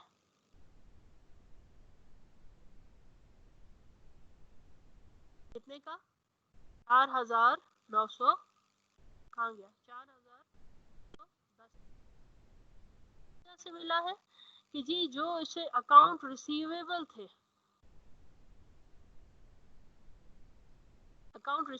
थे वो इसे वापस ये अकाउंट रिसीवेबल उसने कब बनाए थे जब इसने को बिल किया था ये वाला ये तो ये अकाउंट रिसीवेबल जब बढ़ा था 8320 से ये डेबिट हुआ था अब उसमें से हमें 4910 रुपए मिल गए हैं तो ये क्रेडिट हुआ कि उसमें से 4910 अब क्या हो गए माइनस हो गए। अगर आगे चल जी मैम जैसे कि इस क्वेश्चंस में सारे अकाउंट्स लिखे हुए नीचे टाइटल्स दिया हुआ है फॉर सपोज अगर क्वेश्चन में हमें टाइटल ना दिया हो और हम लोग मतलब जनरल उस अकाउंट का नाम लिखे जैसे कि अगर कोई एयरक्राफ्ट है उसकी जगह यूटिलिटी एक्सपेंसेस लिख दे या कोई अगर रेंट पे किया तो ऑपरेटिंग एक्सपेंसेस फिर ये मतलब सही है? नहीं ये सही नहीं है आपको ये पहले वालों में इन्होंने इसीलिए अकाउंट के नाम दिए हुए हैं कि आगे जब आप क्वेश्चन करेंगे ना फिर आपको ऑटोमेटिकली आप जो है ना स्पेसिफिक खुद हो जाएंगे आपको पता चलेगा कि जी ये इसको मुझे क्या नाम देना चाहिए अगर ये बड़ा एसेट है तो उसको अलग से नाम दें ठीक है ना। यस हाँ तो आप ऑटोमेटिकली प्रैक्टिस में भी आ जाएंगे और जितना आप स्पेसिफिक होते जाते हैं ना उतना फिर आपके लिए आसान है आप उस चीज को जो है ना मालूम करना कि जी कौन सी चीज का कितनी वर्थ है। मैम ये एक्सपेंसेस में क्या क्या आता है सिर्फ फ्यूल सैलरीज और रेंट आता है या स्पेसिफिक कोई और चीज़ भी आती है ये एक्सपेंसेस में मैम? हर चीज लेट्स सपोज देखें आपकी इलेक्ट्रिसिटी है वो भी इसमें आ रही है आपके जो फ्यूल एक्सपेंस है वो भी इसमें आ रहे हैं आपके रेंट भी उसमें आ रहे हैं वो सारी चीजें जो आप खुद प्रोवाइड नहीं कर सकते जिसके लिए आप किसी और को पेमेंट कर रहे हैं वो सारी की सारी क्या है जी आपके एक्सपेंसेस है। Employee payment ma'am? हाँ एम्प्लॉय को जो भी सैलरी पेमेंट हो रही है वो भी आपके एक्सपेंसेस है। मैम जिस वजह से हमारे एसेट में वो कमी आ जाए वो एक्सपेंसेस होते हैं ना अगर इस तरह डिस्क्राइब करें स्पेसिफिकली। बेटा इसको आप ऐसे डिस्क्राइब कर सकते हैं कि देखिए किसी भी देखिए एक्सपेंसेस क्या है आपके बिजनेस का जो है मकसद क्या है प्रॉफिट जनरेट करना। उस प्रॉफिट को जनरेट करने के लिए आप जो भी काम करते हैं जो भी ऑपरेशंस करते हैं उस ऑपरेशंस के लिए जो आपको खर्चे करने पड़े यानी आपके एसेट्स के अलावा वो सारे एक्सपेंसेस हैं ठीक है। वो सारे के सारे जो आपके अगर वो ऑपरेशंस नहीं हो रहे हो जैसे अब लॉकडाउन है लोगों की बिजनेस बंद है तो जो उन्होंने एसेट्स खरीदे हुए वो तो उनके परमानेंट वो पड़े हुए लेकिन उनका रेवेन्यू भी जीरो है एक्सपेंसेस भी जीरो है क्योंकि इस वक्त ना कोई बिजली इस्तेमाल कर रहा है ना कोई फोन इस्तेमाल कर रहा है ना कोई फ्यूल इस्तेमाल कर रहा है ना उनकी जो है ना मशीनरी चल रही है तो ये सारे के सारे एक्सपेंसेस उनके क्या हुए हुए हैं जीरो आउट हुए हुए ठीक। ये स्पेसिफिकली रिलेटेड है किससे आपके ऑपरेशन से ऑपरेशंस नहीं होंगे ये समझे वेरिएबल कॉस्ट है this is not your fixed cost. Economics में हम लोग पढ़ते थे ना कि कुछ फिक्स्ड कॉस्ट है कुछ वेरिएबल कॉस्ट है तो जो चीज आपने परचेज कर ली या जिस चीज को आपने पेमेंट करनी ही करनी है वो आपकी फिक्स्ड कॉस्ट है। अगर आपके घर में टेलीफोन का बिल टेलीफोन लगा हुआ है तो टेलीफोन का जो लाइन रेंट है that is your fixed cost और उसकी जितने भी आपने जितने कॉल्स आपने किए उसके लिए जो पेमेंट आप करते हैं वो उसकी वेरिएबल कॉस्ट है। तो दैट इज डिपेंडेंट कि आपने 2 कॉल्स की तो आप उसकी पेमेंट करेंगे अगर 10 की तो उसकी अगर बिल्कुल नहीं करेंगे तो सिर्फ लाइन रेंट पेमेंट करेंगे। तो ये expenses are similar to that in nature कि ऑपरेशंस हुए तो उसकी पेमेंट करनी है नहीं हुए तो नहीं करनी है ठीक है। अच्छा कहाँ पर थे हम लोग जी कि इसने कैश मिला इसको अकाउंट रिसीवेबल्स में से फिर है जी 20 जून की ट्रांजैक्शन है ये कह रहा है paid 6000 in salaries earned by employees during the second half of the month। अब 20 जून को इसने दोबारा से सैलरीज दी हैं अपने एम्प्लॉयज को उस काम के लिए जो उन्होंने second half of the month में सरंजाम दिया है और कितने पैसे दिए हैं 60,000 रुपए दिए हैं एज ए कैश दिया है। जब भी पेड की बात आती है तो हमें पता होता है कैश आउट हुआ है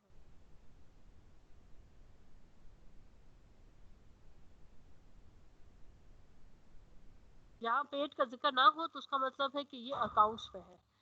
अच्छा, फिर जून 30 की ही दूसरी ट्रांजेक्शन है कि received $2,510 bill from P3 Petroleum for aircraft fuel purchased in June. The entire amount is due July 10. अब ये कह रहा है कि 30 जून को हमें एक बिल मौसूल हुआ है जिसको हम लोगों ने पे करना है, और वो किस सूरत में पे करना है, वो हमारा क्या है जी, वो हमारा फ्यूल एक्सपेंस है। यहाँ पे उन्होंने मेंशन किया हुआ है कि ये भी एक आपका टाइटल है, फ्यूल एक्सपेंस है जो हमने पे करना है 2510 का, लेकिन हमने पे अभी नहीं करना, हम लोगों ने 10 जुलाई तक पे करना है।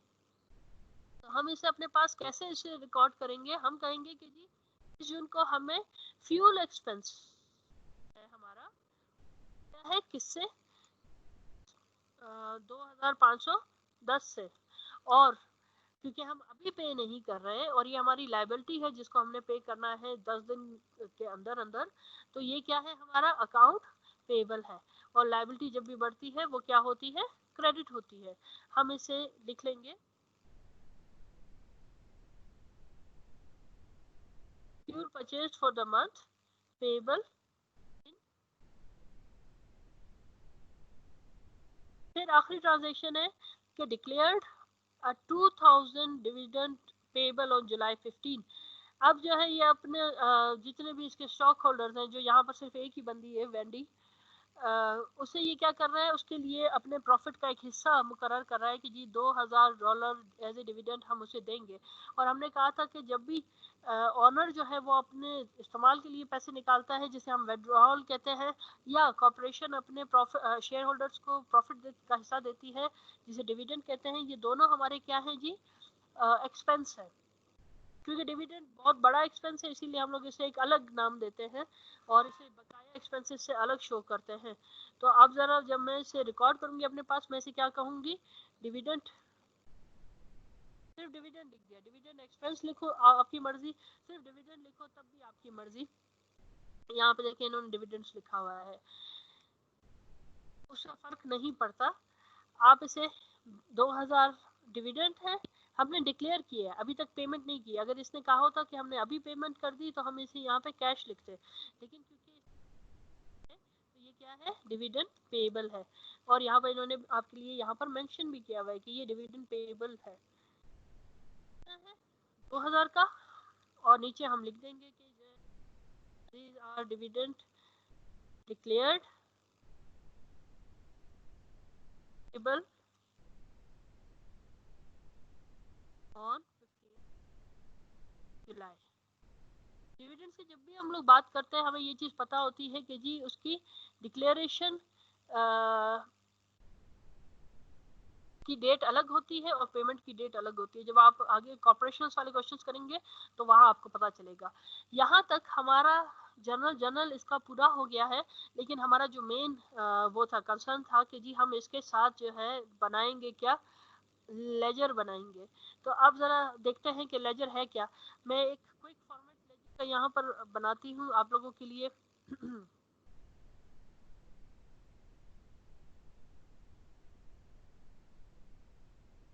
हम लोग ऐसा करते हैं कि हम इससे जो है as a running balance format बना लेते हैं ताकि आप लोगों को आसानी रहे कि किस तरह से हम लोगों ने इसे लिखना है। Date, description, debit and balance. अच्छा जी, आप देखें हो क्या रहा है। पहला जो टाइटल है आपका वो यहाँ पे आएगा। हमारा पहला जो अकाउंट है वो किसका बनेगा, कैश का बनेगा। कैश जो है वो हम देख रहे हैं कि 1 जून को ये वाली ट्रांजैक्शन 1 जून को हमारे पास क्या हुआ था, कैश डेबिट हुआ था किससे। फिर 2 जून को कैश क्रेडिट हुआ था किससे, 40,000 से। यहाँ पर मैं आपके लिए एक फॉर्मूला लगा रही हूँ, अगर आप देखें कि this thing is going to, ये हो गया आपका बैलेंस। ठीक है, यहाँ से हम फार्मूले को थोड़ा करेंगे कि इसमें प्लस करेंगे इसको माइनस करेंगे इसको। अब इस फॉर्मूले को मैं यहाँ तक नीचे तक लेके जा रही हूँ। अब आप देखेंगे कि ये ऑटोमेटिकली खुद ही चेंज होता जाएगा। आप देखते जाएं जरा जी। 2 जून हो गया। 4 जून को हमने मैम जी मैम ये दोबारा बताएं कौन से किसको ऐड करना है और फिर माइनस करना है। जी मैं क्या हाँ मैंने यहाँ पे फॉर्मूला क्या लिखा है कि जी इज इक्वल टू बैलेंस, इससे यस मैम, पिछले वाला, उसमें प्लस किया डेबिट को यस और मैम, माइनस किया इसको यस मैम, क्रेडिट। ठीक है, ठीक। यहाँ पर एंटर कर दिया। अब ये जो फॉर्मूला है ये यूटिलाइज होगा किसके लिए? ये आपके तमाम एसेट्स के लिए इस्तेमाल होगा कि बैलेंस में प्लस डेबिट साइड और minus credit side. Yes ma'am, ठीक है। जब हम लोग लाइबिलिटीज या उस तरफ राइट हैंड साइड वाले पे आते हैं तो इस फार्मूले को थोड़ा सा चेंज कर देंगे। अभी अब फिर हम देखें कि वहां पे कैसे आता है जी। 4 जून को कह रहा है कि मैंने कैश पे आउट किया है कितना 2500। देखिए मैंने 2500 लिखा ऑटोमेटिकली, अब वो चेंज होता जा रहा है। और यही वो तरीकाकार है रनिंग बैलेंस फॉर्मेट, इसे ही कहते हैं कि आप मुझे बार बार इसे लिखने की जरूरत नहीं है। मैं सिर्फ यहाँ डेबिट या क्रेडिट में एंट्री करूंगी और वो खुद ही चेंज होता जाएगा। इसके बाद कैश जो है वो कहाँ आया है? 15 जून को, जहां मैंने 5880 की ट्रांजेक्शन की है। 15 जून क्रेडिट ट्रांजेक्शन है 5880 सॉरी 5880 की चेंज हो गया। फिर है इसके बाद सैलरीज एक्सपेंस 15 जून को, अच्छा वो हो गए। उसके बाद क्या है 18 जून को हम लोगों ने मेंटेनेंस मद में एक्सपेंस पे किया था कितना 1890 का। तो मैं 1890 से यहाँ कर दिया, 9730 रुपए बच गए हमारे पास। फिर ये कह रहा है कि 25 जून को हमें 4910 रुपए वसूल हुए हैं। 25 जून को 4910 रुपए हमें मिले, वो हमारे पास ऐड अप हो गए। फिर 30 जून को हम लोगों ने 6000 की क्या की है जी, 30 जून को हम लोगों ने ये सैलरीज की दोबारा से कितने। और इसके बाद कैश क्या हुआ? बस कैश हमारे पास यही था, इतनी ही ट्रांजैक्शन थी। ये वाली जो 6000 है ये आखिरी इसकी ट्रांजैक्शन थी। अब देखें कि हुआ क्या। इस चीज को, इस वाले को मैं माइनस कर दूंगी। हुआ क्या कि पूरा हमारे पास एक अदद बन गया है लेजर। और इस लेजर में हमारे पास सारी चीजें मौजूद हैं कि जी कौन से दिन कौन सी ट्रांजैक्शन हुई है, डेबिट ट्रांजैक्शन हुई, क्रेडिट ट्रांजैक्शन हुई क्या। जब 30 जून को ये हमारा क्या है, हमारा क्लोजिंग बैलेंस है। और यही क्लोजिंग बैलेंस नेक्स्ट जो 1 जुलाई होगा वो यहाँ पर डेबिट साइड पे नजर आएगा, या बैलेंस में पहले ही 8640 रुपए वहां पर नजर आएगा। अब कैश के साथ ही अगर हम लोग दूसरा जो है वो अकाउंट बना लें हमारा कैपिटल स्टॉक का, सिंपली मैं क्या करती हूँ, मैं इसे कॉपी करती हूँ। बल्कि ये क्योंकि एक डेबिट एसेट वाला है तो इसे मैं कॉपी नहीं करती और एक दूसरा बना लेते हैं। फॉर्मूला चेंज करेंगे सिर्फ। दूसरा जो बनाते हैं वो बनाते हैं हम रेवेन्यू का, एरियल फोटोग्राफी हैं जिसमें ज़्यादा ट्रांजैक्शन हुई हो ताकि हमें उसके लिए आसानी हो। मैम टाइम पूरा हो गया। Ma'am expenses. हाँ कोई एक्सपेंस उठा लेते हैं। बेटा आपका टाइम पूरा हो गया है इतनी छोटी सी उम्र में। नहीं हमारा टाइम इतना जल्दी कहाँ पूरा होगा। मैं क्लास की बात कर रहा हूँ, अभी तो पूरी जिंदगी बाकी है। नहीं आप ऐसे कह रहे हैं, मुझे जो है ना शक हो गया कि आपके साथ आपको क्या हो नहीं गया। नहीं, अल्लाह करेगा, अल्लाह खैर करेगा मुझसे। मैंने सिर्फ आप एक माइक वो करें ऑफ करें। हाँ एक जो है मैं आपको बना के दिखा रही हूँ क्योंकि डेबिट साइड वाला एक बना लिया है। अब जो है ना जो क्रेडिट साइड वाला है वैसा बना के एक दिखा रही हूँ ताकि आप लोगों को पता हो कि जी बैलेंस आपने इसका कैसे निकालना है। अगर आपने कंप्यूटर पे बनाना है तो आपके लिए आसानी हो जाए उस चीज में। आपने क्या करना है कि जी इस क्वेश्चन को ये एक्सेल वाली फाइल जो है मैं यहाँ पे शेयर कर दूंगी आपके पास। इस एक्सेल वाली फाइल में बकाया जितने भी इसके अकाउंट्स बनेंगे वो सारे आप लोगों ने खुद बनाने और उसको पूरा करना है, ठीक है। अब जरा देखें कि ये है कैपिटल स्टॉक है। कैपिटल स्टॉक का जो पहली ट्रांजेक्शन थी वो क्या थी, 60,000 की थी 1 जून। तो अब यहाँ पर 60,000 नहीं आएगा, 60,000 कहाँ पे आएगा, यहाँ पे आएगा, ठीक है। और अब हम लोग यहाँ पे इसका फॉर्मूला थोड़ा सा चेंज करेंगे, क्यों, क्योंकि यहाँ पर जो है ये चीज प्लस होगी और माइनस होगी। इसको हम दोबारा से, बैलेंस है, प्लस कौन हो रहा है, ये, माइनस कौन हो रहा है, ये, यही वाला फॉर्मूला नीचे तक ले जाए, यहाँ तक ले जाए, क्योंकि इसमें और मजीद कोई भी ट्रांजेक्शन नहीं हुई है, तो जस्ट माइनस इट, इसे भी माइनस कर दें, इसे भी माइनस कर दें। देखें आपके पास जो है मैम यहाँ पर फुली ऑपोजिट हो रही है ना ऊपर हाँ वाले यहाँ, से। हाँ जी, यहाँ थ्योरी अपोजिट हो रही है क्योंकि ये राइट हैंड साइड वाला है, ठीक है। अब देखें तो 1 जून से 25 जून तक कोई भी ट्रांजेक्शन इसके अंदर नहीं हुई है, तो आपको नजर आएगा कि जी इसका बैलेंस शुरू में भी 60,000 था, एंड में भी इसका बैलेंस 60,000 है। तो जब नेक्स्ट अकाउंटिंग पीरियड आएगा तो इसका बैलेंस ऑटोमेटिकली कहाँ से होगा, 60,000 से ही होगा और वहीं से चलेगा, ठीक है।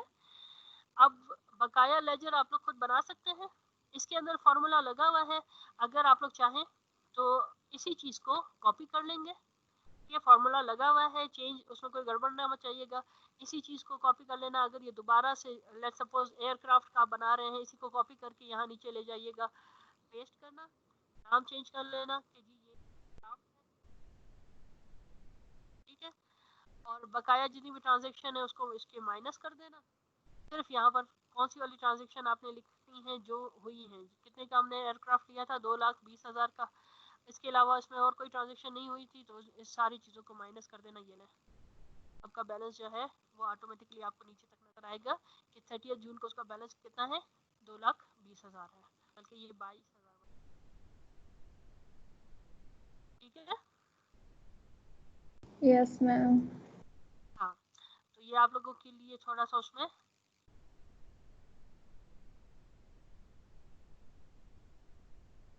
आसानी हो जाएगी। बकाया लेजर्स जितने भी हैं, इसके जितने अकाउंट यहाँ यूज हो रहे हैं, 1 2 3 4 5 6 7 8 9 10, सैलरीज तो पहले भी हुआ है, 11 12 13 और 14 लेजर आप लोगों के पास यहाँ पर मौजूद होने चाहिए नेक्स्ट लेक्चर में, मैम ठीक है जी बेटा। मैम हर हर चीज़ का एक्सपेंस अलग बनेगा, सैलरी एक्सपेंस अलग, फ्यूल एक्सपेंस अलग, या सिर्फ एक्सपेंस उसमें सारे सैलरी एक्सपेंस फ्यूल एक्सपेंस सब आएंगे? स्पेसिफिक हो जाए बेटा, सबको अलग अलग से नाम दें, ठीक है। जो इन यस लोगों मैम। ने, आप लोगों ने सिंपल करना क्या है, देखें जिस जिस चीज को हम लोगों ने डेबिट किया है उसको डेबिट में लिखना है, जिसको यस क्रेडिट मैम किया है ठीक है। ठीक है ना। तो इसीलिए हम कहते हैं ये जो है ना, ये आपका अगर सही बन गया तो ये ऑटोमेटिकली सही बनेगा, इसमें कोई गड़बड़ नहीं आएगी, ओके। ठीक है। तो ये फाइल मैं यहाँ पे शेयर कर रही हूँ, इस फाइल को कंप्लीट कर लीजिएगा। इसी क्वेश्चन में, यानी ये क्वेश्चन नंबर 2 में जगह दी हुई है, इसमें आप लोगों ने खुद इसको सॉल्व करना है तो कर लें, कोई और क्वेश्चन सॉल्व करना हो बीच में तो। और 3-4 जो है वो यहाँ तक सॉल्व हुआ है, ये वाला हिस्सा आप लोगों ने सॉल्व करना है, इसके बकाया सारे अकाउंट्स बनाने हैं। जब नेक्स्ट क्लास होगी उसमें हम जब ट्रायल बैलेंस पढ़ेंगे तो मैं आप लोगों के बनाए हुए बैलेंसेस उठाऊंगी और वहाँ पे डालूंगी, ठीक है। Yes ma'am. अच्छा, और अभी आप मुझे ये बताएं कि नेक्स्ट क्लास हम लोग फ्राइडे को लेंगे। यस मैम, आप क्लास मतलब अभी से बता दें, क्योंकि आज भी मेरे ख्याल से स्ट्रेंथ इसीलिए कम है क्योंकि किसी को पता भी नहीं था कि क्लास आज होनी है। असल में मैंने आप लोगों को लास्ट उसमें जो है ना यस क्लास को मैम, मुझे याद है कि आपने लास्ट में बताया था कि वेडनेसडे को क्लास होगी, लेकिन मतलब स्केजुअल नहीं था, इसीलिए कल अकाउंटिंग स्टैट्स की क्लास भी इसी तरह हुई, मैम ने स्केजुअल नहीं किया था सही और इसीलिए क्लास खराब हो गई। मैं तो स्केड्यूल कर देती, लेकिन वो मसला क्या था कि कल हमारे यहाँ पे इलाके में जो है ना वो बिजली नहीं थी, हमारा ट्रांसफार्मर उड़ा हुआ था जिसकी वजह से मैं एक्सेस नहीं कर पा रही थी। तो मैं अभी ही एक्सेस वो शेड्यूल कर देते हैं आप लोगों को। फ्राइडे को इंशाल्लाह ताला नमाज के बाद 3 बजे तक क्लास होगी, ठीक है? मैम एक बार फ्राइडे की हम लोग चेक कर ले। मैम फ्राइडे को 3 बजे हमारा दूसरा लेक्चर है इंग्लिश का। वो कितने बजे खत्म होगा? मैम 3 से वही 4:30 तक। तो फिर 4:30 के बाद हम लोग रख सकते हैं। मैम आप बाकियों से पूछ ले। ये बकाया हजरात, इसमें कोई मसला नहीं है। ठीक है जी। हाँ जी, हाँ यस मैम रख सकते हैं। चले सही। हम लोग नहीं बात सुने मैम, मैम बात जी सुने हाँ हाँ जी, सुनाए मैम। लड़के कहते हैं कि जब आप 4:30 से आगे जाती है ना तो फिर हमें और काम भी होते हैं। जो यूनिवर्सिटी की टाइमिंग होती है 4:30 या 5 बजे से आगे क्लासेस हम लोग अटेंड नहीं कर सकते। अक्सर लड़कों का ये मसला फिर होता है स्टूडेंट्स का। तो वो वाली क्लास आपकी कितने बजे शुरू होगी? फिर आप लोगों को बीच में नमाज का भी ब्रेक चाहिए होगा। सुबह के टाइम कोई क्लास है? 11 को। फिर तो 1 बजे भी नमाज मिस 12:30 से वो 1 बजे तक तो वो भी तो नमाज का टाइम आ जाता है उसमें। 11 से 12:30 तक सही नहीं है? हाँ 11 से 12:30 ठीक है। ठीक है शहबाज। बस बिल्कुल सही, ये भी ठीक है। हाँ बस 11 से 12:30 तक मैं अभी शेड्यूल कर देती हूँ। बस फ्राइडे को फिर जो है ना मिलेंगे इंशाल्लाह ताला, ठीक है?